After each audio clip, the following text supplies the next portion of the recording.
Alright, so this week's reading was motivation, and the three take-home points I had from motivation this week was motivational climate, the two types of motivation, intrinsic and extrinsic, and how as a coach you need to push your players and motivate them to be something more than what they think they can be.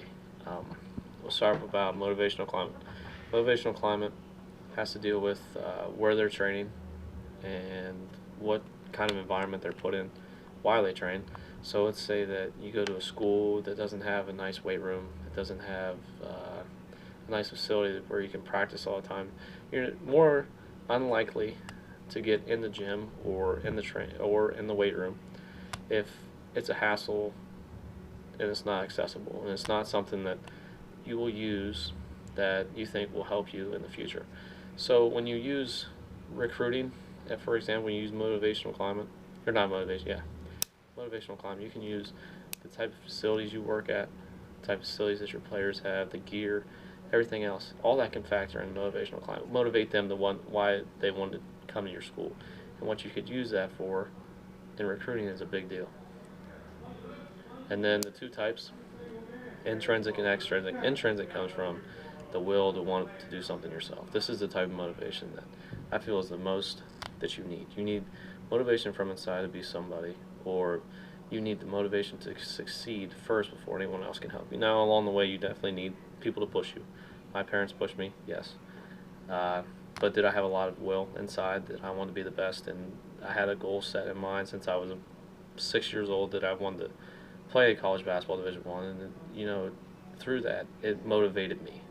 I set goals that motivated me, and other people and what they talked about and what they told me I couldn't do, I always proved them wrong. It was an intrinsic motivation. It was something that I needed to do for myself to feel like I succeeded. And yes, I did definitely have external from my parents and other people around me, but mostly just my parents. Let's talk about the last one. For example, here in West Virginia, my uncle uses a style of, either you play hard or you don't play. So if you're not playing hard, he just says, you know what, treadmill. So our motivation in practice is either you play hard and you play the right way, or you're just going to run on the treadmill, be in shape one way or the other. But most of the guys figure out very quickly that the better they play and the more hustle, pretty much as much energy as they can give, if they give it throughout the practice, they don't have to deal with the treadmill. But that's motivation. Motivation for them to want to work hard because they don't want to be on that treadmill. It's just coaches use it all the time, and that's not just one of the only times that you can use motivation.